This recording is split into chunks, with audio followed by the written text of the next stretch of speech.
नमस्कार दोस्तों। विपक्षी नेताओं के ठिकानों पर आए दिन पड़ने वाले छापों और गिरफ्तारियों की खबरों को आप किस नजरिए से देख रहे हैं? मोदी जी के पक्के वाले समर्थक के तौर पर या फिर एक जिम्मेदार और जागरूक नागरिक के तौर पर? आपको लग सकता है खबर तो खबर है, मैं दर्शकों के लिए ऐसे खांचे बनाकर सवाल क्यों पूछ रहा हूं? लेकिन सच यही है कि आप खांचों में बट गए हैं। आपकी लोकतांत्रिक चेतना पर, आपके नागरिक होने की चेतना पर, आपके संजीदा, सजग और संवेदनशील इंसान होने की चेतना पर भक्ति का, नफरत का, कट्टर हिंदुत्व का ऐसा लेप चढ़ाया जा रहा है कि आप हर घटना को सिर्फ उसी चश्मे से देखें जो आपको मुहैया कराया जा रहा है। इसलिए मैंने पूछा कि बीते सालों के दौरान विरोधी दलों के नेताओं के खिलाफ कार्रवाई को आप किस नजरिए से देख रहे हैं? गौर से सुनिए और समझिए, दिमाग की खिड़कियां और दरवाजे खोलकर समझिए। अगर आप पहली कैटेगरी में हैं, यानी मोदी जी के पक्के वाले समर्थक हैं, तो आपको लग रहा होगा कि वाह, मोदी जी क्या गजब काम कर रहे हैं। आपको लग रहा होगा कि घपले घोटाले करने वाले या घूस लेने वाले नेताओं और नौकरशाहों को मोदी राज में कैसे चुन चुन कर पकड़ा जा रहा है, दबोचा जा रहा है, गिरफ्तार किया जा रहा है, जेल भेजा जा रहा है, लगातार छापे मारे जा रहे हैं। इधर दिल्ली के उप मुख्यमंत्री मनीष सिसोदिया को दबोच लिया गया है, उधर लालू यादव, राबड़ी देवी और उनके रिश्तेदारों के घरों पर यूपी से लेकर बिहार तक छापे मारे जा रहे हैं। उधर दक्षिण में तेलंगाना के सीएम केसीआर की बेटी के कविता पर ईडी का शिकंजा कसता जा रहा है। हालांकि आज वो दिल्ली में थी। कुछ दिन पहले ही छत्तीसगढ़ में सीएम बघेल के करीबियों पर छापे पड़े हैं।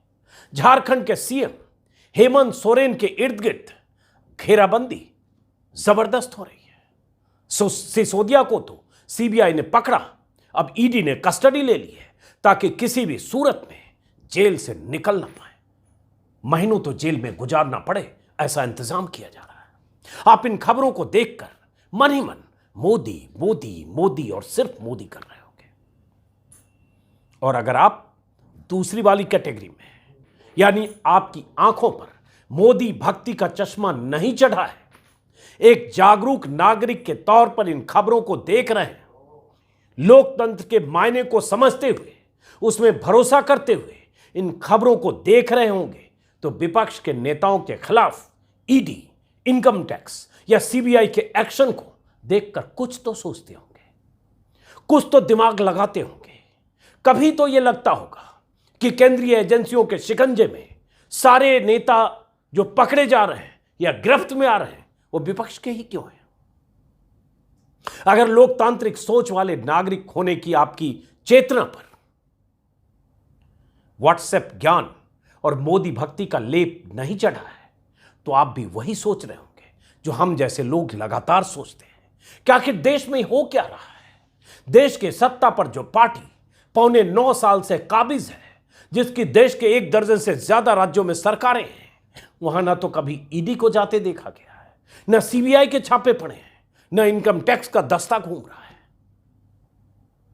लेकिन गैर बीजेपी सरकारों वाले राज्यों में दनादन छापे और गिरफ्तारियों से ऐसा माहौल बना दिया गया है जैसे ये राज्य घपलों घोटालों के टापू बनकर मोदी के राम राज्य को कलंकित कर रहा है।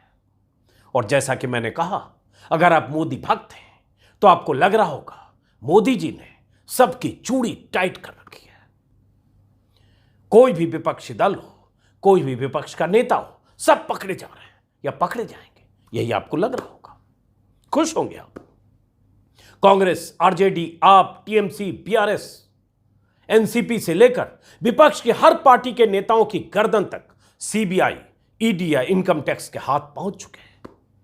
कोई पकड़ा गया है, किसी को पकड़े जाने का डर है, किसी को पकड़े जाने का अंदेशा है, कोई पकड़ा जा सकता है। और आप कहेंगे वाह मोदी जी वाह, ये काम तो मोदी जी ही कर सकते हैं। ऐसा ही सोचते होंगे ना आप। टीवी देखते हुए, व्हाट्सएप, यूट्यूब या सोशल मीडिया देखते हुए, या फिर पार्कों में मॉर्निंग इवनिंग वॉक करते हुए आप यही बात करते होंगे कि अपने मोदी जी ने तो कमाल कर रखा है, क्योंकि नागरिक होने की आपकी चेतना को कुंद करने का जो काम बीते 8 सालों से तयशुदा ढंग से हुआ है, टीवी चैनलों और मीडिया के सारे तंत्रों के जरिए हुआ है, ऐसा नैरेटिव गढ़ा गया है, आपके दिमाग में इंजेक्ट किया गया है, जैसे 2014 के पहले देश में बेईमानों का राज था। देश के बारे में ऐसी चिंता कभी की ही नहीं किसी ने, जो जैसी मोदी जी करते हैं। मोदी जी ही देश है, मोदी जी ही सब कुछ है। इसके पहले तो पता नहीं क्या था इस देश में। तभी तो कोई कंगना रनावत जैसी अभिनेत्री कह देती है देश को असली आजादी तो 2014 के बाद मिली है, और वो अभिनेत्री मौजूदा दौर के सत्ता की खास हो जाती है। आप भी मान लेते हैं कि कंगना ने ठीक ही कहा होगा। मैंने जैसा कि शुरू में कहा कि अगर आप पक्के वाले मोदी भक्त हैं, कट्टर हिंदूवादी हैं, तब तो आपको कुछ भी गलत नहीं दिखेगा। लेकिन अगर आपके दिमाग पर भक्ति का लेप नहीं चढ़ा है तो थोड़ा चिंतन कीजिएगा कि देश में हो क्या रहा है।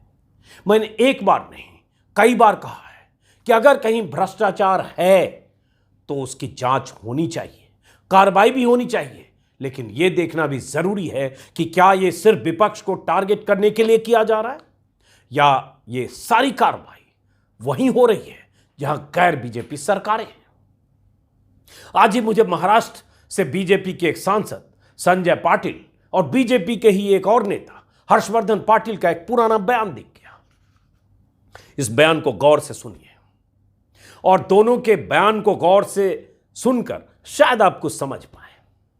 पहला बयान सांगली से बीजेपी सांसद संजय पाटिल का है, जिसमें उन्होंने कहा था ईडी उनके पीछे नहीं पड़ेगा क्योंकि वो अब बीजेपी के सांसद है।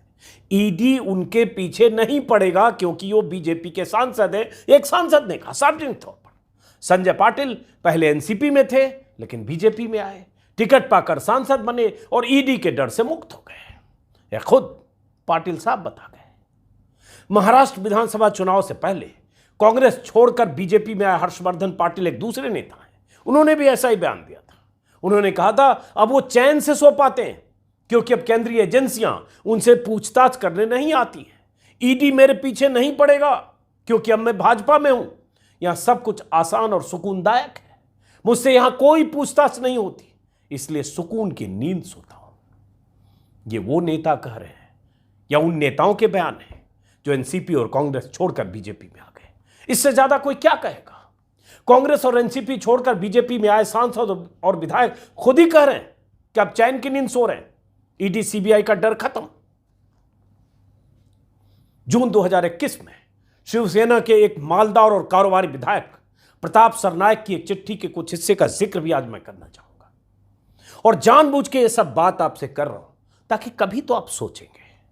प्रताप सरनायक ने तब के अपने पार्टी सुप्रीमो उद्धव ठाकरे को एक चिट्ठी लिखी थी। उस चिट्ठी में ठाणे से सेना के विधायक प्रताप सरनायक ने उद्धव को संबोधित करते हुए लिखा था कि मेरा मानना है कि आप अगर प्रधानमंत्री मोदी के और करीब आ जाएं तो बेहतर होगा। अगर हम एक बार फिर साथ आ जाएं तो पार्टी और कार्यकर्ताओं को फायदा होगा। केंद्रीय एजेंसियां हमारी गलती के बिना हमें निशाना बना रही है। अगर आप पीएम मोदी के करीब आते हैं तो रविंद्र वायकर, अनिल परब, प्रताप सरनायक जैसे नेताओं और उनके परिवारों की पीड़ा समाप्त हो जाएगी। सेना का एक विधायक अपनी पार्टी के सुप्रीमो को लिख रहा था कि गठबंधन, एनसीपी और कांग्रेस के गठबंधन से निकलो, बीजेपी के साथ जाओ। ये वो दौर था जब उद्धव की सरकार को हिलाने और डराने के लिए उनकी पार्टी के कई विधायकों और सांसदों पर ईडी और सीबीआई का शिकंजा कसा था। सरनायक समेत 6 विधायकों और मंत्रियों के ठिकानों पर छापे मारे जा चुके थे। तभी सरनायक ने उद्धव को सलाह दी थी, अलग होइए एनसीपी और कांग्रेस से, मोदी जी की शरण में जाइए और सबको बचा लीजिए। उद्धव ने उनकी बात नहीं मानी तो नतीजा सामने है, सरकार भी गई और सरनायक जैसे विधायक अब शिंदे के साथ मस्त है। ईडी और सीबीआई इन सब से डर उनका खत्म है। सेना के ही एक सांसद संजय राउत के तेवर लगातार दिखते रहे तो सरकार पलटते हुई उनकी गिरफ्तारी हुई और 102 दिनों तक जेल में रहने के बाद उन्हें जमानत मिली तो कोर्ट ने ईडी को जमकर फटकार लगाई।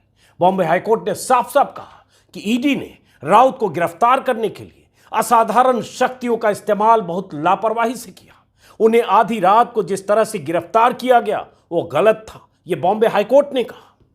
उन्हें ईडी की हिरासत में ऐसे बंद कमरे में रखा गया जहां खिड़की तक नहीं थी। उनकी 2 बार एंजियोप्लास्टी हुई थी, कई स्टंट लगे थे, फिर भी बंद कमरे में उन्हें रखा गया। कोर्ट ने और भी बहुत कुछ कहा, लेकिन किसे फर्क पड़ता है? महाराष्ट्र की सरकार कैसे बनी, कैसे सूरत और गुजरात के अलग अलग इलाकों से गुवाहाटी तक विधायकों को ले जाया गया, कैसे करोड़ों खर्च हुए, 5 सितारा होटल में रखा गया, सब आपने देखा। फिर भी आपको लगता है कि मोदी राज में कायदे, कानून और संविधान के दायरे में हर काम हो रहा है, तो मेरा कुछ भी कहना आपके लिए बेमानी है। मैंने पहले भी कई बार वीडियो में बताया है कि बंगाल से लेकर असम तक, महाराष्ट्र से लेकर गोवा तक 50 ऐसे नेता, सांसद, मंत्री और विधायक हैं जो पहले किसी और दल में थे। उन पर घपलों, घोटालों के आरोप थे, केंद्रीय एजेंसियां उनके पीछे पड़ी थी, लेकिन जैसे ही उन्होंने पाला बदला, बीजेपी का दामन थामा, सारी चिंता खत्म। संरक्षण की छतरी मिल गई, एजेंसियों का डर खत्म हो गया। कईयों को तो सत्ता में हिस्सेदारी मिल गई, सरकार में कुर्सी मिल गई। बाकी और बहुत कुछ मिला होगा जिसका हिसाब देने वाले और लेने वालों के बीच होगा। आम आदमी पार्टी के सांसद संजय सिंह ने आज ऐसे ही नेताओं का नाम गिनाते हुए कुछ आरोप मोदी सरकार पर लगाए हैं, उन एजेंसियों पर लगाए हैं। सुनिए गौर से और सोचिए। और भारतीय जनता पार्टी तो वो पार्टी बन गई है जिसमें जो जितना बड़ा भ्रष्टाचारी वो उतना बड़ा पदाधिकारी। आप सोचिए, वाटर स्कैम का आरोप हेमंत विश्व शर्मा पर भारतीय जनता पार्टी ने लगाया, फिर उसको मुख्यमंत्री बना दिया। मुकुल राय पर शारदा स्कैम का आरोप लगाया, फिर उसको राष्ट्रीय उपाध्यक्ष बना दिया। शुभेंदु अधिकारी पर शारदा स्कैम के भ्रष्टाचार की जांच चलती है, फिर उसको लीडर ऑफ अपोजिशन बंगाल का बना दिया। नारायण राणे पर लैंड स्कैम, जमीन के घोटाले का मामला चलता है सीबीआई में, फिर उनको केंद्रीय मंत्री बना दिया जाता है। अजीत पवार पर चक्की पिसिंग कह के सिंचाई घोटाले का 40,000 करोड़ का आरोप लगाया जाता है, फिर 6:30 बजे सुबह देवेंद्र फडणवीस के साथ मिलकर शपथ ले ली जाती है। येदियुरप्पा पर माइनिंग घोटाले का आरोप लगता है, फिर उनको मुख्यमंत्री बना दिया जाता है। शिवराज सिंह पर व्यापम घोटाले का आरोप लगता है, फिर उनको मुख्यमंत्री बना दिया जाता है। तो बीजेपी का नारा है, जो जितना बड़ा भ्रष्टाचारी वो उतना बड़ा पदाधिकारी। ये इनकी हालत है, ये इनकी हालत है। आप संजय सिंह की पार्टी के समर्थक हों, विरोधी हों, उनसे सहमत हों, असहमत हों, लेकिन उन्होंने जो नाम गिनाए हैं और जिन नाम वालों को बीजेपी की सरपरस्ती मिली है, उससे तो इनकार नहीं किया जा सकता है। जिस चाचा भतीजे के खिलाफ भ्रष्टाचार के संगीन आरोप लगाते हुए पीएम मोदी महाराष्ट्र में प्रचार करते रहे, उसी भतीजे को डिप्टी सीएम बनाकर उनकी पार्टी ने सूर्योदय से पहले उन्हें शपथ दिला दी। उनकी पार्टी ने, मतलब यह अलग बात है कि बेआबरू होकर सत्ता के कूचे से फडणवीस और अजीत पवार को निकलना पड़ा, लेकिन खेल चालू रहा और उसी महाराष्ट्र में फिर सरकार बन गई। कैसे, उसका जिक्र कई बार हो चुका है। उद्धव ठाकरे न सिर्फ सत्ता से बेदखल हुए, बल्कि हाशिए पर धकेले गए। एजेंसियों का कैसे इस्तेमाल हुआ, इसका जिक्र कई बार हो चुका है। और बीते कुछ महीनों में फिर से एक बार लगातार विपक्ष के नेताओं का आरोप है कि सत्ता में जो लोग बैठे हैं एजेंसियों का दुरुपयोग कर रहे हैं। और प्रधानमंत्री मोदी जो मुख्यमंत्री जब गुजरात के थे, तब ऐसे ही संगीन आरोप केंद्रीय एजेंसियों पर लगाते थे। अब उनकी जब सत्ता है तो एजेंसियां उसी तरह से विपक्ष के नेताओं को डरा रही है या उनके खिलाफ छापेमारी कर रही है। अभी 5 दिन पहले 5 मार्च को विपक्ष के कई नेताओं की तरफ से, अलग अलग दलों के नेता के चंद्रशेखर राव, बीआरएस ममता बनर्जी, अरविंद केजरीवाल, भगवंत मान जो मुख्यमंत्री पंजाब के, तेजस्वी यादव, फारूक अब्दुल्ला, शरद पवार, उद्धव ठाकरे, अखिलेश यादव, इन लोगों की तरफ से एक चिट्ठी लिखी गई थी जो प्राइम मिनिस्टर को, जिसमें यही सब आरोप लगाए गए थे कि किस तरह से विपक्ष को परेशान किया जा रहा है या विपक्ष के नेताओं के खिलाफ एजेंसियों का इस्तेमाल किया जा रहा है। आंकड़ों के हवालों से कई बार मैं बता चुका हूं कि कैसे बीते 8.5 सालों में 2014 के बाद से केंद्रीय एजेंसियों का इस्तेमाल विपक्ष के नेताओं के खिलाफ हुआ है। और वो आंकड़े स्क्रीन पर फिर से दोहरा दे रहा हूं ताकि सनद रहे कि सीबीआई हो चाहे ईडी हो, जिसका इस्तेमाल बीते सालों में विपक्ष के नेताओं के खिलाफ हुआ है। और उसकी अगर आंकड़ों के हवाले से देखें तो 2014 से लेकर और पिछले साल सितंबर 2022 तक जो जितनी कार्रवाई हुई एजेंसियों की तरफ से, केंद्रीय एजेंसियों में, खासतौर से मैं अभी ईडी का जिक्र कर रहा हूं, उसमें 95% विपक्ष के नेता थे, जिसमें 21 पॉलिटिकल लीडर्स के खिलाफ ईडी ने कार्रवाई की, जिसमें से 116 विपक्ष के नेता थे। समझ लीजिए 95% उसमें अपोजिशन है। ये आंकड़े ईडी के हैं। सीबीआई के भी देखेंगे तो कुछ इसी तरह का है कि उसमें 95% उसमें भी विपक्ष के नेता। 124 नेताओं के खिलाफ सीबीआई ने शिकंजा कसा, जांच की, गिरफ्तारी की, कार्रवाई की। उसमें से 124 में से 118 बीजेपी, माफ करें, विपक्ष के। और इसमें हर दल का नेता है। और ये आरोप बार बार लगते हैं। और अब ये आरोप लग रहा है कि चुनाव का मौसम चूंकि शुरू हो रहा है, छत्तीसगढ़, राजस्थान, एमपी में चुनाव होने हैं, कुछ और राज्यों में चुनाव, उससे पहले भी कर्नाटक में चुनाव है 2 महीने बाद, और लोकसभा चुनाव में भी अब 13 महीने बच गए। तो उससे पहले विपक्ष की कमर कैसे तोड़ी जाए, कैसे हौसला तोड़ा जाए, कैसे आर्थिक तौर पर विपक्ष को एकदम लाचार कर दिया जाए कि किसी ढंग से बीजेपी के सामने कोई चुनौती ना रहे, इस तरह से विपक्ष के नेताओं को घुटने टेकने को मजबूर किया जाए या विपक्ष के नेताओं पर दबाव बनाया जाए, इस तरह से एजेंसियां काम कर रही है। ममता बनर्जी के वो तेवर जो 1 साल पहले दिखते थे, वो तेवर अब नहीं दिखते हैं, क्योंकि ममता बनर्जी का पूरा कुनबा, भतीजे, भाई, भाभी, सब एजेंसियों के रडार पर है। तो सवाल यह उठता है, जो बार बार मैं कहता हूं, कि क्या सारा करप्शन, सारा भ्रष्टाचार, सारे घपले घोटाले सिर्फ विपक्ष शासित राज्यों में होते हैं, या उन्हीं सरकारों के रहते हो रहे हैं जहां बीजेपी की सरकार नहीं है, और जहां बीजेपी की सरकार है वहां कुछ नहीं होता? लेकिन उससे बड़ा सवाल सबूत के तौर पर, जिसका जिक्र संजय सिंह ने किया, संजय सिंह ने तो ऐसे लोगों के नाम बताए जो मैंने भी अपने वीडियो में कई बार बताए, जो लोग अब बीजेपी में शामिल हो गए, और बीजेपी में शामिल होते ही ठीक हो गए, उन पर सारे आरोप धुल गए। अभी मेघालय में जो सरकार बनी है, मेघालय के जिस सरकार और जिस मुख्यमंत्री के खिलाफ खुद प्रधानमंत्री मोदी और अमित शाह लगातार भ्रष्टाचार के आरोप लगाते हुए प्रचार करते रहे, लगातार कहते रहे कि जो पैसा केंद्र सरकार से आता है उसका दुरुपयोग होता है, बेजा इस्तेमाल होता है, यहां भ्रष्टाचार में वो पैसे उड़ जाते हैं।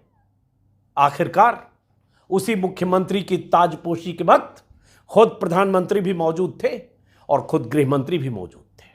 वो भाषण, वो रैलियां जिसमें मेघालय के मुख्यमंत्री को भ्रष्ट बताया जा रहा था, उस सरकार को भ्रष्ट बताया जा रहा था, उसी सरकार को एक बार फिर से मजबूती प्रदान करने के लिए मंच पर खुद प्रधानमंत्री मोदी और अमित शाह मौजूद हैं। उनके भाषण का वांश सुनिए और इसी से समझिए कि अगर आप बीजेपी के साथ हैं तो आप पाक साथ हैं, अगर आप खिलाफ हैं तो फिर क्या है?